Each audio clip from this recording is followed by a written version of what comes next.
1절에서 9절까지 자, 여러분 한 절씩 교독하시겠습니다.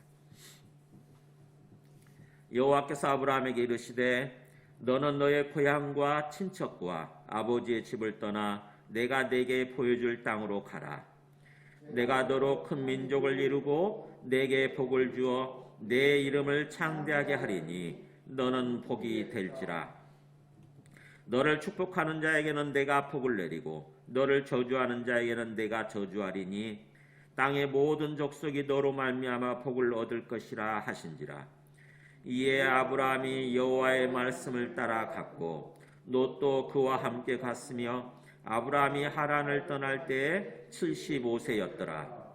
아브라함이 그의 아내 사레와 조카 롯과 하란에서 모은 모든 소유와 얻은 사람들을 이끌고 가나안 땅으로 가려고 떠나서 마침내 가나안 땅에 들어갔더라. 아브라함이 그 땅을 지나 세겜 땅 모레 상수리 나무에 이르니 그때 가나안 사람이 그 땅에 거주하였더라. 여호와께서 아브라함에게 나타나 이르시되 내가 이 땅을 내 자손에게 주리라 하신지라. 자기에게 나타나신 여호와께 그가 그곳에서 제단을 쌓고 거기서 베델 동쪽 산으로 옮겨 장막을 치니 서쪽은 베델이요 동쪽은 아이라.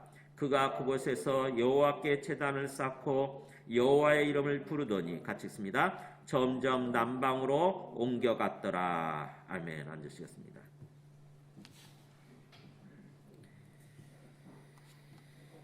네, 오늘 말씀은 이 창세기 12장은 우리 11장까지 1에서 11장까지 말씀으로 원래 끝나려고 그랬는데 창세기 우리 요한계시록의 세상의 끝을 보고 또 그렇다고 한다면 세상의 시작을 봐야 되죠. 세상이 어떤 식으로 시작이 됐는지. 그래서 요한계시록에서 창세기로 옮겨와서 1장에서 11장까지 말씀을 살폈습니다. 1장에서 11장까지 말씀의 주제는 그거죠. 하나님이 세상을 어떻게 시작하셨는지, 어떤 세상을 우리에게 주셨는지, 그런데 인간이 타락하고 죄를 지음으로써 어떤 세상으로 떨어져 버렸는지, 그야말로 죄와 사망의 상태로 떨어진 거죠. 인간의 어떤 그 하나님을 거부하는, 하나님을 거역하는, 그래서 내 욕심대로 내 마음대로 살아가려고 하는 그것 때문에 이 세상은 우리의 사는 인생이라고 하는 것이 그야말로 죄와 사망의 상태로 떨어졌다고 하는 것입니다. 내가 이렇게 멀쩡히 살아있는데 무슨 사망입니까? 이렇게 생각하시는 분 계실지 모르겠는데 영적 사망을 말하는 거예요. 영적 사망. 하나님과 우리 관계가 끊어져 버린 것입니다. 이 육체적으로 살아가는 것은 잠시 사는 거예요. 잠시. 그러니까 육체적인 생명이라고 하는 것은 사실은 영원한 생명에 비하면은, 영생에 비하면 아무것도 아닌 거죠. 그 영생을 잃어버린 거예요. 우리가 영생을. 그게 1장에서 11장까지 보여주는 말씀이에요. 그렇다고 한다면은 이제 12장부터는 하나님께서 그 세상을, 죄와 사망의 상태에 빠진 이 세상을 하나님께서 회복시키려고 하시는 거죠. 원래대로, 원래 하나님께서 지으신 그 세상대로 1장에서 2장까지 보면 나오잖아요. 하나님이 원래 지으신 상태대로 다시 되돌려 놓고자 하시는 거. 그게 구원입니다. 원래대로 되돌려 놓는 거. 그게 구원이에요. 그래서 하나님께서 이 세상을 구원하셔서 우리가 행복하게 영원히 살아가게 만드시는 거죠. 그렇게 하기 위해서 이제 하나님께서 구원의 역사를 구체적으로 시작을 합니다. 그게 12장부터예요. 아브라함이라고 하는 한 사람을 택해서 구원의 역사를 구체적으로 시작하시는 거죠. 그래서 이 12장은 11장까지 하고 끝내려다가 12장 한 번 말씀을 더 전하고 끝내야 되겠다 생각을 해가지고 오늘 12장 말씀을 일부러 추가로 보너스죠. 보너스로 이렇게 말씀을 듣고 예배를 드리려고 합니다. 12장을 통해서는 구약을 바라보는 우리의 영적인 눈이 열려야 돼요. 영적 구약. 이 12장부터 사실은 이스라엘의 역사가 시작되지 않습니까? 그죠? 구약은 이스라엘의 역사거든요. 이스라엘 민족의 역사예요. 언뜻 생각하게 되면은 이스라엘 민족의 역사니까 우리하고는 아무 상관없는 거 아닙니까? 그죠? 우리 민족이 따로 있잖아요. 그래서 언뜻 생각하게 되면은 이스라엘 민족의 역사니까 우리하고는 아무 상관없는 거다라고 생각할 수 있는데, 하나님께서 이스라엘 민족을 세우셔서 이스라엘 민족을 통해서 우리를 구원하려고 하시는 거죠. 온 세상을 구원하려고 하시는 것입니다. 이스라엘 민족을 통해서 온 세상을 구원하려고 이스라엘 민족을 택하시고 부르시고 세우시고, 거기에 하나님이 임하셔서 하나님이 통치하시는 세상이 어떤 것인지를 보여주고자 하는 거죠. 그래서 이스라엘 민족의 역사라고 하는 것은 사실은 하나님이 통치하시는 세상, 그걸 하나님 나라라고 그러죠. 성경에서 하나님 나라, 그걸 한자말로 바꾸면 천국인데, 우리는 천국 가면 죽어서 가는 것만 생각하기 쉬운데 그렇지 않은 거죠. 하나님 나라라고 하는 것, 천국이라고 하는, 성경에서 말씀한 천국이라고 하는 것은 죽어서 가는 곳이 전부가 아니라 이 땅에서부터 하나님이 통치하시는 세상이에요. 하나님이 통치하시는 세상, 그게 하나님 나라입니다. 그래서 이스라엘 민족의 역사라고 하는 것은 하나님 나라의 일종의 모델이에요. 모델. 그러니까 이 구약을 통해서 이스라엘 민족의 역사를 우리가 알게 되고, 이스라엘 민족의 그 역사를 통해서 우리가 하나님 나라는 이런 거구나, 하나님이 이렇게 이끌어 가시는구나 하는 걸 우리가 볼 수 있어야 되는 거죠. 근데 이스라엘 민족이 성공했느냐? 그렇지 않죠. 보면 계속 성공과 실패를 반복합니다. 이스라엘 민족의 역사는 성공과 실패의 반복이고 끝내는 실패로 끝나죠. 왜 그랬느냐? 믿음이 없어서 그래요. 믿음. 진정으로 살아계신 주님을 믿는 그 믿음에 따라서 성공하기도 하고 실패하기도 한다고 하는 것입니다. 그래서 우리가 이스라엘 민족의 역사를 통해서 영적 교훈을 얻어야 되는 거예요. 우리도 이스라엘 민족처럼 이제 예수 그리스도 안에서 우리를 택하고 불러주셨잖아요. 그죠? 우리는 부름받은 존재고 일종의 구원받은 존재예요. 하나님의 백성이고 하나님의 자녀입니다. 근데 우리가 완전한 구원을 얻어야 되는데, 주님 재림하실 때 이루어진다고 그랬죠. 완전한 구원으로 나아가야 되는데 그 과정에서 우리 믿음의 여정이라고 그러죠. 믿음의 여정에서 우리 믿음이 없어져 버리면은, 믿음을 놓아버리게 되면은 완전한 구원에 못 들어가는 거죠. 그게 이스라엘 민족의 역사가 우리한테 보여주는 교훈이에요. 그래서 이 창세기 오늘 말씀을 통해서, 12장 말씀을 통해서 구약을 바라볼 수 있는 우리의 영적인 눈이 열리도록, 그러기 위해서 오늘 말씀을 전하고자 하는 것입니다. 그래서 오늘 말씀으로 창세기 말씀을 일단 멈추고 마치고, 그 다음에 이제 다음 주부터는 로마서 말씀을 가지고 우리의 복음이 무엇인지, 구원이 무엇인지를 이렇게 묵상하면서 예배를 드리려고 합니다. 그래서 오늘 말씀을 전하기 전에 오늘 말씀의 주제에 맞는 가라 이렇게 말씀하시죠.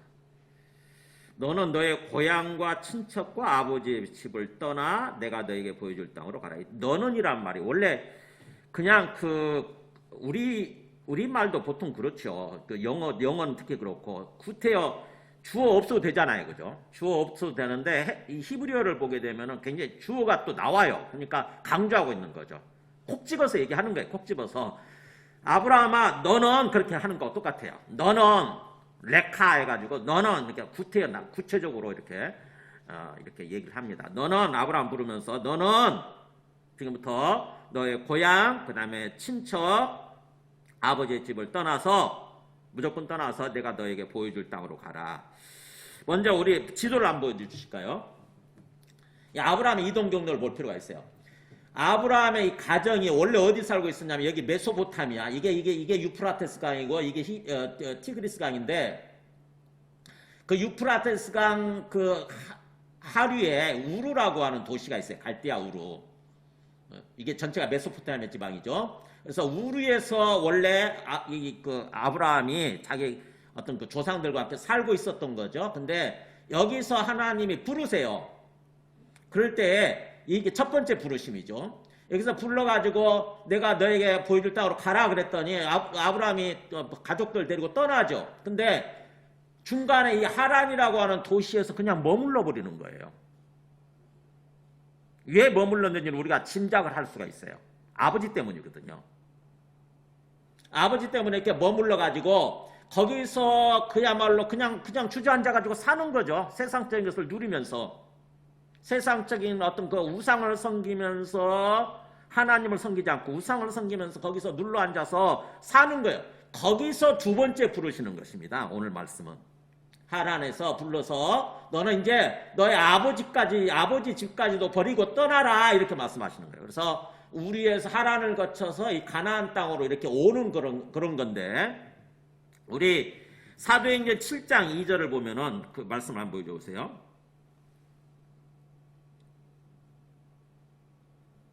첫 번째 말씀, 사도행전 7장 2절.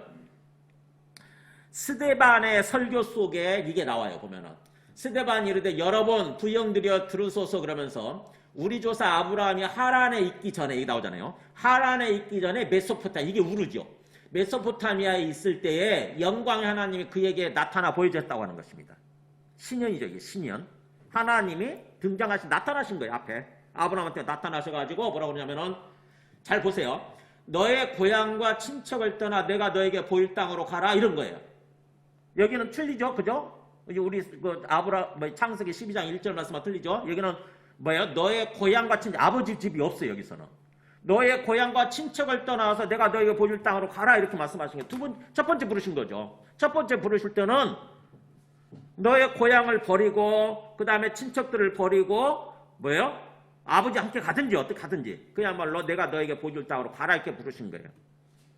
그래서 떠난 거예요. 다 아버지를 모시고 아버지한테 얘기를 했겠죠. 하나님이 이렇게 나타나셔서 여기를 떠나서 하나님이 보여주실 땅으로 가라고 합시다. 그래서 떠난 거예요. 그런데 뭐예요? 하다가 하란에 머물러 버린 거죠. 여러 가지 이유가 있겠지만 먹고 살기 위해서 그렇고, 그래서 하란에 머물러 버렸을 때 여호수아 24장 2절 보세요. 이제 여호수아가 또 설교를 이렇게 나오는데 그때 당시 상황에 대해서 이렇게 얘기해요. 옛적에 너희의 조상들 곧 아브라함의 아버지 나홀의 아버지 데라가, 그죠? 아브라함의 아버지 데라가 강 저쪽에 거주하여 다른 신들을 섬겼어. 이게 나오죠. 하란에서 뭐 하고 있었느냐? 다른 신들을 섬겼다고 그러죠. 데라가. 그러니까 아브라함이 자기 아버지 데라를 설득해서 하나님이 보여주시는 땅으로, 하나님이 보여주신 비전을 향해서 나아갔는데 중간에 하란에 머물러 버리고 하란에서 하고 있는 어떤 짓이 뭐였느냐? 다른 신을 섬겼다고 그러죠. 뭐였냐면은 나무나 이런 것 있잖아요. 나무나 돌 이런 걸 가지고 우상을 만들었어요. 우상. 여러 가지 어떤 신이죠. 다른 나라의 신, 이거 형상을 만들어 가지고 부처상을 만든다거나 어떤 신을 만들어 가지고 그것을 팔아서 먹고 산 거예요. 팔아서. 그러니까 먹고 살기 위해서 남은 것 같아요. 먹고 살기 위해서 중간에 머물러 버린 것 같아요. 그 상태에서 하나님이 두 번째 부르시는 말씀이 오늘 말씀이에요. 하나님이 모든 상황을 다 지켜보고 알고 계시는 상태니까 아마 이 아브라함을 하나님이 부르셔서 하나님의 어떤 귀한 도구로 사용하시려고 그러는데 아브라함이 중간에 머물러 있는 거죠.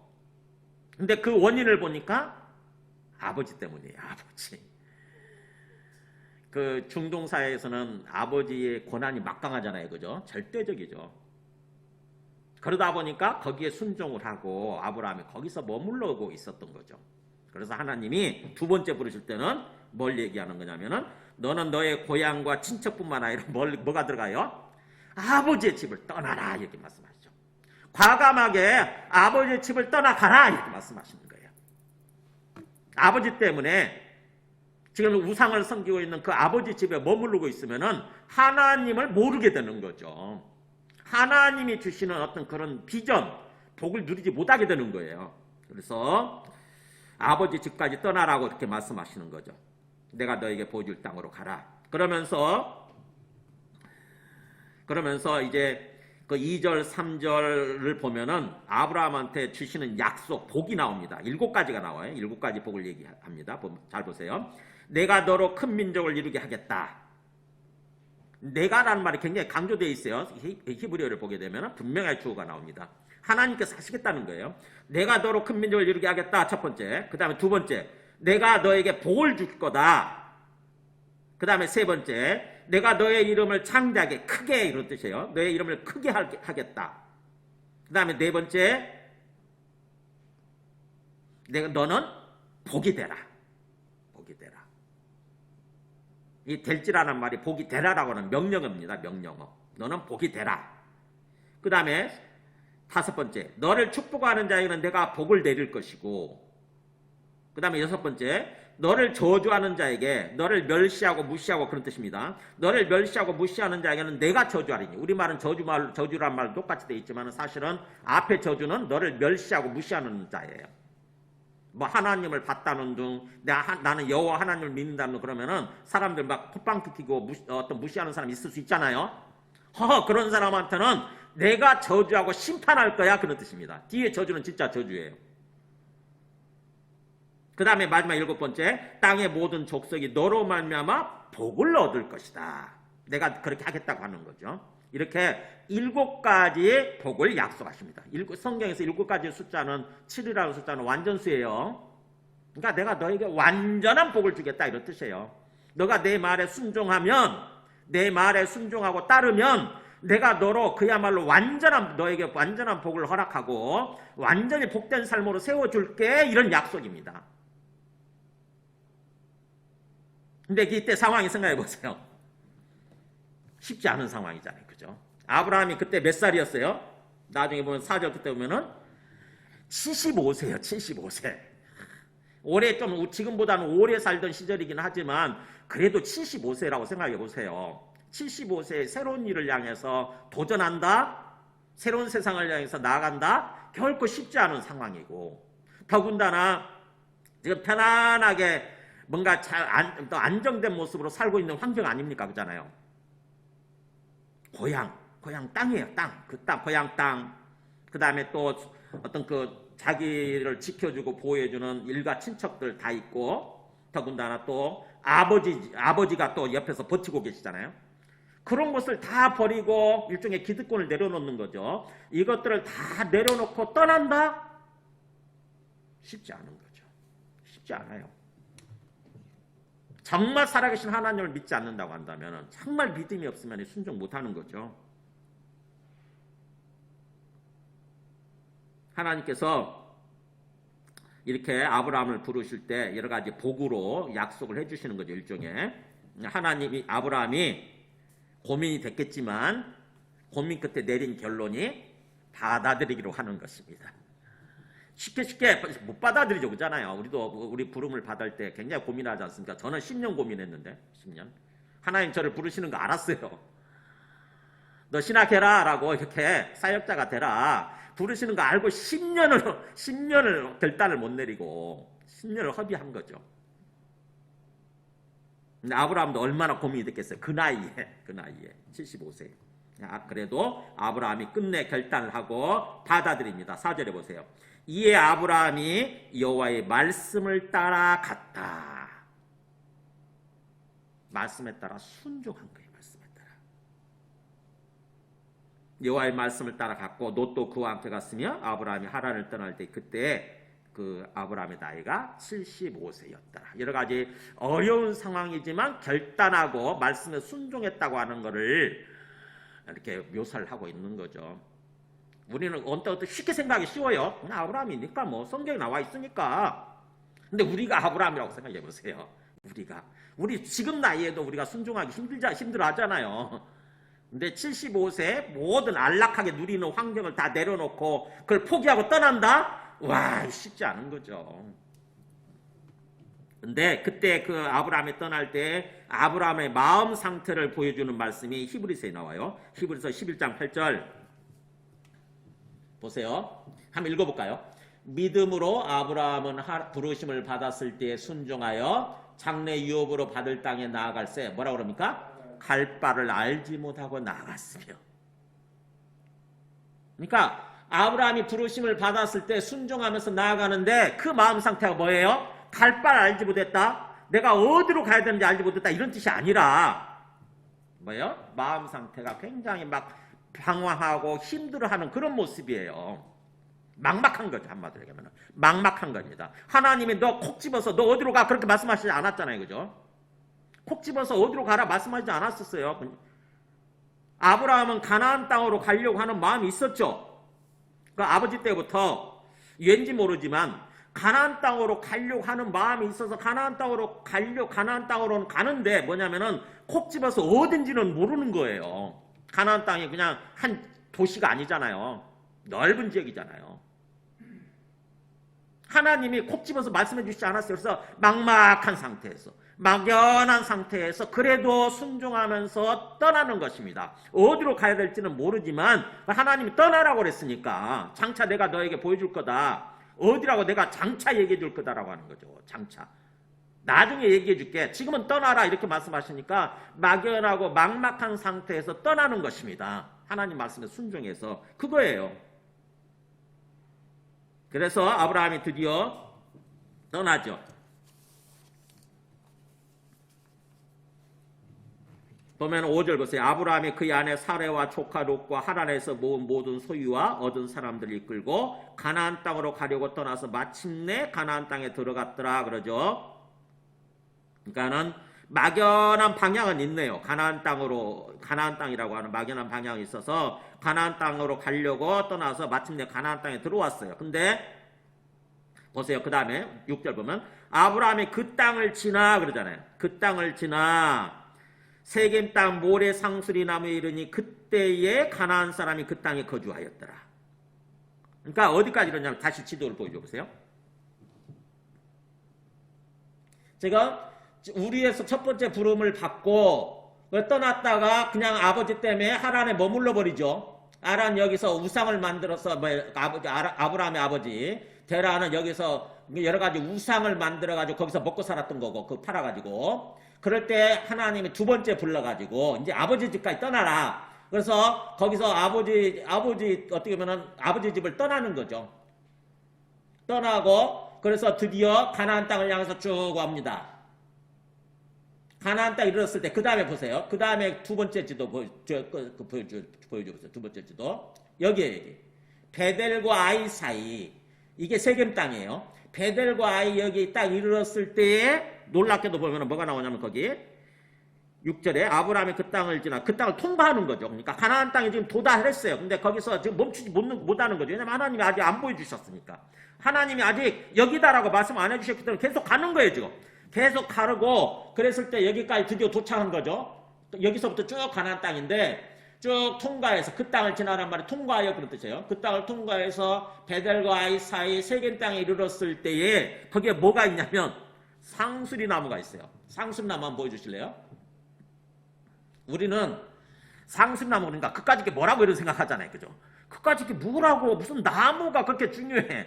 근데 이것 보세요. 어떤 나무냐면은 이게 상수리 나무예요. 엄청나게 크죠. 그죠?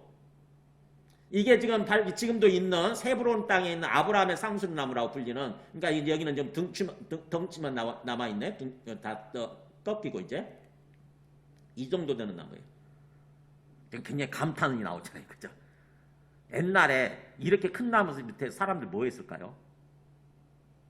여기서 종교 행위를 하는 거예요. 여기서 일종의 지금도 그래. 시골에 가면 엄청나게 큰 나무 이상한 어떤 바위 있고 돌이 있고 그러면은요 거기 가서 꼭 구슬하고 무당들이 가서 꼭 거기다 촛불 켜놓고 거기서 뭔가 이렇게 무당 어떤 저기 구슬하고 뭐라고 그래요.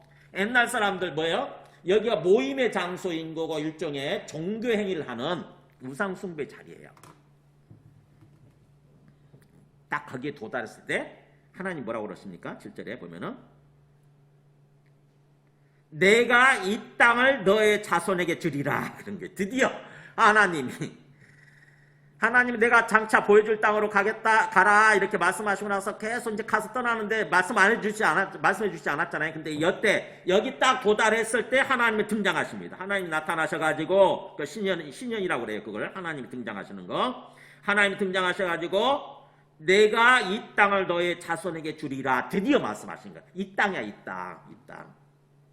이 세겜 땅을 중심으로 하는 이 땅을 너에게 줄게. 그 말은 무슨 말이에요? 이 땅에서 섬기는 모든 우상신들 다 몰아내고 오직 하나님만을 섬기는 땅으로 만들라는 거죠. 일종의. 하나님만을 섬기는 그런 땅으로 만들어라. 이렇게 말씀하시는 거죠. 내가 이 땅을 너의 자손에게 주리라. 그러니까 그때 어떻게 합니까? 아브라함이 자기에게 나타나신 여호와께 그가 그곳에서 제단을 쌓고 그러잖아요. 자기의 그렇게 나타나 주신 하나님을 위해서 제단을 쌓은 것입니다. 제단을 쌓았다고 하는 것은 뭐예요? 제사 지내는 거죠. 제사. 하나님을 향해서 제사 지내는 거. 예배 드리는 거예요. 예배 드리는 거. 하나님을 향해서 제단을 쌓고 하나님께 예배를 드리는 것입니다. 경배를 드리는 거예요. 그러면서 8절에 보면은 거기서 베델 동쪽 산으로 옮겨 장막을 치니 그러잖아요. 그러니까는 그 세겜 땅은 지금 도시인데 아마 사람들이 지금 살고 있으니까 거기서 벌써 사람들이 살고 있으니까 이 사람은 지금 유목민이잖아요. 유목민. 이 아브라함은 그래서 동쪽 베델 동쪽 아까 베델과 아이 사이에 그랬죠. 보세요. 한번 다시 그 지도 보여줘 보세요. 여기네 베델 동쪽이네. 베델 어디 그 동쪽으로 이렇게 베델로부터 동쪽 그러니까 아이 어느 쪽인지 모르겠어요. 베델과 아이 이거 동쪽 산으로 옮겨요. 산으로 유목민이니까 짐승들을 데리고 있으니까 동쪽 산으로 옮겨 거기다 장막을 치니 서쪽은 베델이고 동쪽은 아이라. 베델과 아이 사이네요. 베델과 아이 사이 산에서 거기서 여호와께 제단을 쌓고 여호와 이름을 부르더니 점점 남방으로 옮겨갔다 그러잖아요. 그러니까 거기서 제단을 쌓고 여호와 이름을 불렀다고 하면 예배 드렸다 이런 뜻이에요. 계속 예배를 드리고 하나님을 찾은 거죠. 계속 하나님을 찾고 하나님을 경배하며 하나님을 경외하는 삶을 사는 거예요. 하나님을 경외하고 하나님께 경배드리는 삶을 산 거. 신앙생활이죠. 신앙생활. 그렇게 살았다고 하는 거예요. 그러다가 점점 남방으로 유목민이니까 풀이 있는 곳으로 네게벳 지방, 이 남방이라고 하는 게 네게브예요. 네게브 이쪽.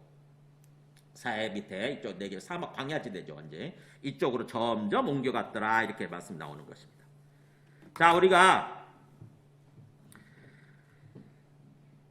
중요한 것은 뭐냐면 하나님께서 아브라함을 택하고 불러주실 때 7가지 복 중에서 궁극적으로 하나님이 이 아브라함한테 복을 주시고자 하는 것이면서 동시에 궁극적으로 뭘 위해서 아브라함을 불렀는지 우리가 알아야 돼요. 그러니까 기본적으로 아브라함한테 여러 가지 복을 주시죠. 그죠? 엄청난 복들을 주시잖아요. 내가 너로 큰 민족을 이루게 해줄게. 그 다음에 너에게 복을 줘서 네 이름도 크게 해줄게. 네 이름 날리게 유명해지게 해줄게. 그 다음에 또 내가 너를 축복하는 사람한테 내가 그 사람한테 복을 줄 거고 너 말을 멸시하고 무시해? 그러면 내가 그 사람을 저주하고 심판해 줄게. 엄청난 어떤 복을 허락하시는 거예요. 내가 절대적인 보호자가 돼주겠다고 하는 거죠. 내가 절대적인 너의 주인이 돼주고 너를 지켜주는 자가 돼줄게. 엄청난 복을 허락하시는 거죠.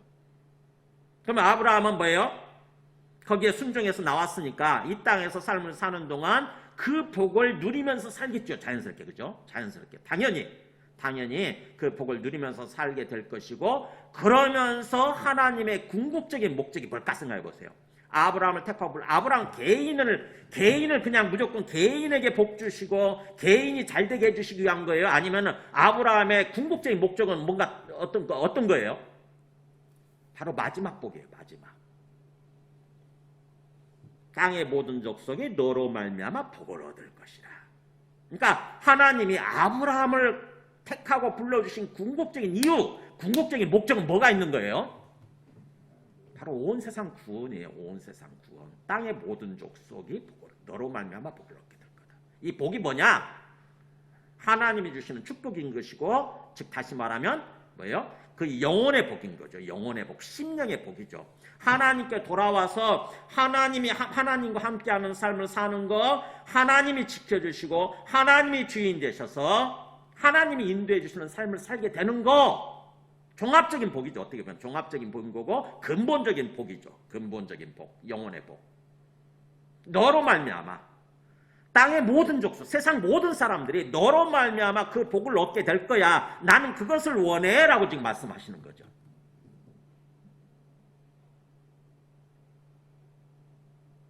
하나님이 이 아브라함을 택해서 이스라엘 민족을 만들게 하시고 세우게 하시고 이스라엘 민족을 통해서 하나님께서 원하시는 건 뭐냐면은 복음이 전해져서 우리를 구원해 주실 그리스도가 거기서 나오는 거죠.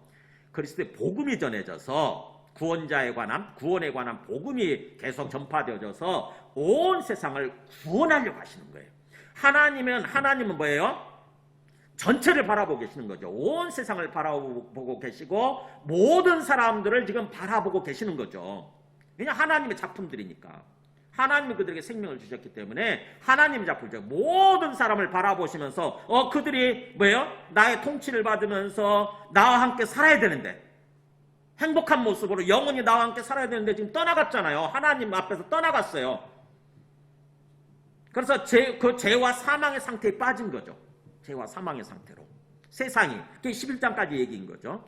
죄와 사망의 상태로 빠져버린 거예요. 세상이. 그거를 하나님은 구원하려고 하시는 거예요. 원래대로 되돌려놓고자 하시는 거예요.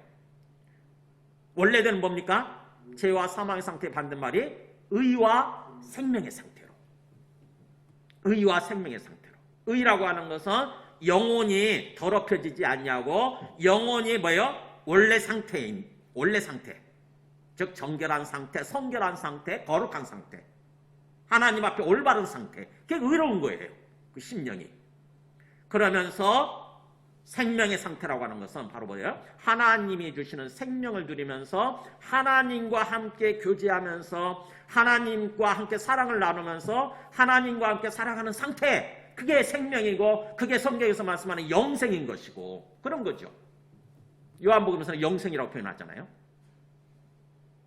자꾸 우리는 영생이란 말을 죽지 않고 영원히 사는 거, 영원할 영자 쓰니까 영원한 생명 이렇게만 생각하기 쉬워요. 그래서 이 땅에서 그냥 죽는 거니까 나중에 우리가 영원히 죽지 않고 영원히 사는 거, 그게 영생인가 보다. 우리가 구원받는다고 하면서 자꾸 영생을 얻는다 이렇게 표현하니까 죽어서 얻는 거, 죽어서 천국 가는 거, 이거를 구원이라고 이렇게 생각하기 쉬운데 그렇지 않은 거죠. 하나님께 돌아와서 하나님과 생명을 함께하는 거, 하나님과 함께하는 삶을 살아가는 거, 그게 영생이에요. 그게 영생. 그게 구원이죠. 하나님은 아브라함을 통해서 모든 사람들을 그렇게 구원으로 의와 생명의 상태로 바꾸려고 하시는 거예요. 아브라함 알아들었을까요? 못 알아들었을까요? 네, 아브라함은 알아들었어요. 그리고 또 알아듣도록 계속 반복해서 말씀하십니다. 한 번만 말씀하신 게 아니고요. 아브라함의 생애 동안 수없이 반복해서 말씀하세요. 나는 너를 통해서 계속 온 세상에 구원의 복을 주길 원한다라고 하는 거죠. 구원의 복. 그래서 성경에서 말씀하는 이 복이라고 하는 것은 우리 심령의 기쁨이지만, 기본적으로 심령의 기쁨이지만 구원의 복인 거예요. 구원의 기쁨인 거예요. 그래서 아브라함은 이 땅에서부터 하나님 말씀에 순종함으로써 그런 어떤 하나님의 복을 누리면서 삶을 산 것이고, 동시에 온 세상한테 복을 전하는, 구원의 복을 전하는 그런 어떤 그 전달자로서 쓰임받는 그런 어떤 삶이 된 거죠. 우리들도 마찬가지입니다. 우리들도. 그러면 우리는 아브라함과 어떤 관계가 있느냐? 아브라함과 우리는 어떤 관계가 있느냐? 성경을 보여주실까요?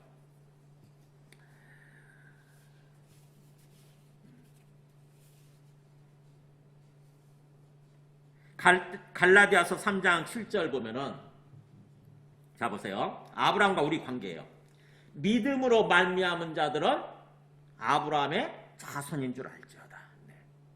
이 믿음은 예수 그리스도를 믿는 거죠. 우리가 예수 그리스도를 믿고 그래서 하나님을 믿게 되는 거죠. 그래서 하나님을 믿게 된 사람들은 다 아브라함의 자손들이다. 즉 아브라함이 우리의 최초 시조, 최초 조상이 되는 거예요. 믿음 안에서 지금 우리 구원받은 사람들 있잖아요. 이 사람들은 아브라함이 우리 최초 시조, 최초 조상이 되는 것입니다. 그렇다고 한다면, 그러므로 믿음으로 말미암은 자는 믿음이 있는 아브라함과 함께 뭐라고 되어 있습니까? 복을 받느니라. 아브라함한테 주신 축복의 약속이 뭐예요? 바로 우리에게 주시는 축복의 약속이 되는 거예요. 그러니까 아브라함한테만 이렇게 복을 주신 것이 아니라 바로 믿음 안에서 우리를 부르신 우리한테도 이 똑같은 복을 약속하신 거예요. 내가 너로 큰 민족을 이루게 해줄게. 너에게 복을 줄게. 너의 이름을 크게 해줄게. 너를 축복하는 자에게 내가 복을 내릴 거고, 너를 멸시하고 무시해? 그럼 내가 그 사람을 저주하고 심판할게. 그래서 땅의 모든 족속이, 세상 모든 사람들이 너로 말미암아 구원의 복을 누리도록 해줄게. 난 그렇게 하길 원해 라고 지금 말씀하시는 것입니다. 그렇다고 한다면 뭐예요? 우리가 아브라함이 하나님의 말씀을, 하나님의 그 축복의 약속을 믿음으로 받아들여서 그렇게 됐듯이 우리는 또 마찬가지인 거죠. 아브라함처럼 믿음으로 받아들이면 돼요. 믿음으로. 나오잖아요. 이게 나중에 보면은 또 여기서 이는 그리스도 예수 안에서 아브라함의 복이 이방인에게 미치게 하고, 그러니까 아브라함한테 주신 그 복이 이제 그리스도 예수 안에 있다고 한다면 이방인들이죠. 예수님, 이방인들은 하나님을 몰랐던 이방인들 할지라도 그리스도 예수 안에서 그 사람들에게 다 아브라함의 복이 주어지는 거죠. 또 우리로 하여금 믿음으로 말미암아 성령의 약속을 받게 하려 함이라. 바로 믿게 되면 뭐 하게 됩니까? 우리 심령이 성령을 받잖아요. 하나님의 영을 받지 않습니까? 그래서 하나님의 영을 통해서 하나님이 통치하시고 하나님이 함께해 주시는 삶을 살아가게 되는 거죠. 구원의 삶을 살아가게 되는 거예요. 구원의 복을 누리게 되는 거예요. 자, 그렇다고 한다면은 우리가 믿는다, 하나님의 말씀을 믿음으로 받아들인다고 하는 게 어떤 것으로 나타나야 되냐면은, 아브라함이 그랬죠. 아브라함이 하나님을 그렇게 받아들이게 되니까, 하나님의 말씀을 믿게 되니까 어떤 모습으로 어떤 결론이 지어집니까? 제단을 쌓았다고 그랬죠. 하나님을 위해서 하나님께 제단을 쌓고 거기서 여호와 이름을 부르면서 살았더라. 바로 뭐예요? 하나님을 경외하고 하나님께 경배하는 삶을 사는 거예요. 그게 믿음이에요. 그게 믿음의 구체적인 모습이에요. 내가 하나님을 믿고 있다. 그럼 어떻게 나타나야 되냐? 당연히 내 앞에 살아계시는 주님을 경외하게 되는 거죠. 경외가 뭡니까? 하나님을 의식하는 거고 하나님을 두려워하는 거예요. 막 무서워 떨고 그런 것이 아니라 내 마음속에 다르죠. 그죠? 무서워서 벌벌 떠는 거하고 경외하는 거하고 좀 다르잖아요. 거룩한 무서움이 있는 거죠. 거룩한 무서움. 함부로 대하지 않는, 함부로 행동하지 않으려고 하는 그 앞에서. 그게 경외예요. 경외. 아브라함은 하나님을 경외하고 그 다음에 구체적으로 하나님께 경배하는 삶, 예배드리는 삶, 제단을 쌓는 그런 삶을 살았다고 하는 거죠. 그러니까 우리가 진정으로 하나님을 믿고 하나님의 우리에게 주시는 축복의 약속을 믿고 받아들여서 그런 삶을 살고자 한다고 한다면은 아브라함처럼 하나님을 경외하고 하나님께 경배드리는 모습으로 삶을 살아야 되는 거예요. 그렇게 나타나는 것입니다. 하나님께서 우리의 모습을 보고 계세요. 지금 위에서 온 세상을 바라보고 계시면서 구체적으로 아브라함을 택하고 불러주셨듯이 우리를 보고 우리를 택하고 좀 불러주신 거죠. 아브라함의 후손들로, 아브라함의 자손들로 우리를 불러주신 거예요. 그래서 아브라함처럼 삶을 살아라 이거죠.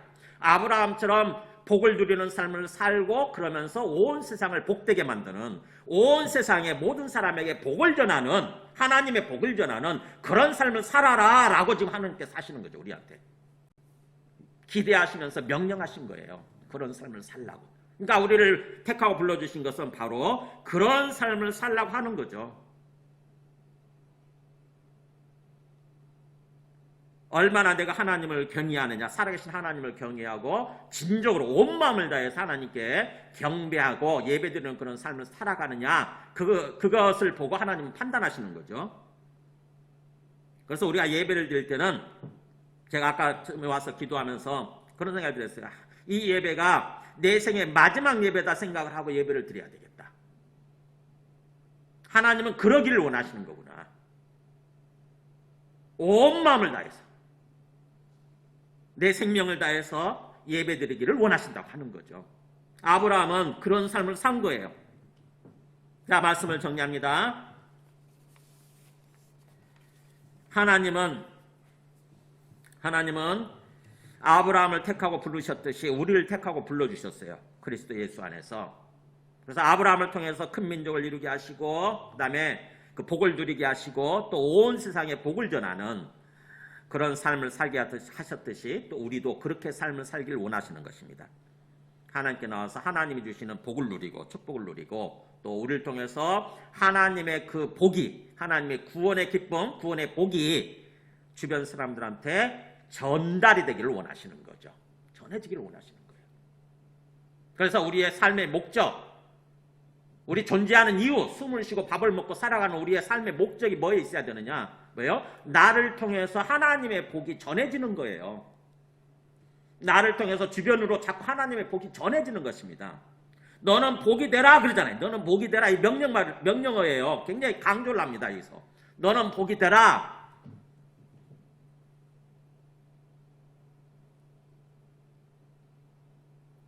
이 땅에서 삶을 살아가면서 항상 하나님이 지금 온 세상을 어떻게 이끌고 가고 계시는가. 지금 우리의 궁극적인 어떤 방향, 이 세상의 어떤 가는 방향, 목적지가 어딘가 이걸 생각해야 되는 거죠.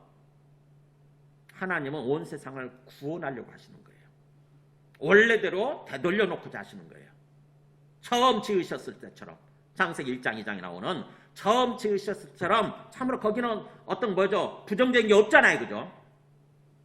죄도 없고 죽음의 그림자도 없고 완전히 건강하고 완전히 행복한 거죠. 완전히 사랑만 있고 완전히 생명만 충만하고 완전히 어떤 행복한 복만 충만한 그런 세상인 거죠. 그런 세상. 그런 세상으로 되돌려 놓기 위해서 그것을 향해서 지금 이 세상을 이끌어가고 계신다고 하는 것입니다. 그렇기 때문에 우리가 이 땅에서 삶을 살면서 우리의 궁극적인 어떤 가는 방향, 목적지를 항상 생각하고 살아야 되는 거죠. 막연하게 살면은 하나님을 놓쳐요. 하나님 잊어버리게 된다고. 그러면은 환경과 상황이 완전히 푹 빠져가지고 거기 매몰돼 버리죠. 거기다 내 마음을 빼앗기고 그냥 여기가 좋사오니 하고 거기 눌러 앉아가지고 그것 때문에 내한테 제가 죄를 짓게 되고 사망이 주어지는지도 모르는 채 거기서 눌러 앉아서 살게 되는 거죠. 그러다가 나중에 영원한 멸망, 영원한 심판, 영원한 멸망으로 가게 되겠죠. 근데 하나님은 그런 상태의 삶을 살지 않도록 그런 상태에서 아브라함을 부르시고 또 우리도 그런 상태에서 부르신 거예요. 이제부터. 그렇다고 한다면 우리가 떠나야 되는 것들, 과감하게 내가 포기해야 되는 것들 생각해야 되는 거죠. 하나님의 복을 누리기 위해서는, 하나님의 복을 받기 위해서는 내가 내려놔야 되는 것들이 있어요. 내 욕망은 내 욕심의 입각에서 붙들고 있는 것들이 있잖아요. 이걸 내려놔야 되는 거죠. 내려놔야 돼요. 그럼 굉장히 그것 때문에 막 섭섭하고 불안하고 두려울 수 있지만 그러나 내려놔야 돼요. 과감하게 결단하고 세상적인 것을 누리면서 하나님의 복을 받기를 원한다? 안 돼요. 그게. 안 된다고. 서로 어울리지 못한다고. 세상적인 거, 육신적인 거 과감하게 결단하고 내려놓고 하나님을 붙들어야 되는 거죠. 하나님의 약속, 하나님의 복을 붙들어야 된다고 하는 것입니다. 마음의 고통이 있어도 그래야 아브라함처럼 이 땅에서도 복을 누리고 또 세상에 어떤 구원의 복을 전하는 어떤 그런 구원의 통로로서 하나님께 귀하게 쓰임받는 그런 삶이 된다고 하는 것입니다. 그래서 이 아브라함에 주신 말씀을 통해 이제 이렇게 그 구약이 전개되는 거죠. 이 아브라함한테 주신 이 말씀을 따라서 이 12장부터 이스라엘 민족이 이제 세워지게 되고 그 구약 전체가 이스라엘 민족의 역사예요. 근데 이 구약을 읽는 데 있어서 또 이스라엘 민족의 역사를 아는 데 있어서 이 시각에서 오늘 아브라함한테 주신 아브라함을 택하고 불러주시고 아브라함에 주신 이 약속의 말씀을 통해서 하나님의 관점에서 구약을 읽을 줄 알아야 돼요. 하나님의 관점에서 구약을 읽을 줄 알아야 되고 그 다음에 이스라엘 민족의 그 역사를 바라볼 줄 알아야 되는 거죠. 그리고 또 그 연장선상에서 그리스도가 오셔서 이제 온 세상을 또 하나님께서 주관하시며 인도하고 계신다고 하는 거. 그래서 온 세상의 역사는 우리 인류의 역사는 그것을 향해서 지금 가고 있다고 하는 것을 우리가 알아야 되는 거죠. 우리 어떤 영적인 시간의 좌표라고 그럴까요? 이게 분명히 해야 됩니다. 우리는 어디를 향해서 가고 있는데 지금 내가 서 있는 곳은 어딘가 하는 거죠. 지금 내가 서 있는 곳은 어디쯤인가. 그래야 우리가 방향을 잃지 아니하고 목표를 잃지 아니하고 힘 있는 모습으로 또 어떤 어려움이 있어도 그 어려움에 굴복하지 않고 그 어려움을 극복하는 모습으로 삶을 살아갈 수 있게 되는 것입니다. 함께 우리 찬송하고 기도하겠습니다. 찬송가 323장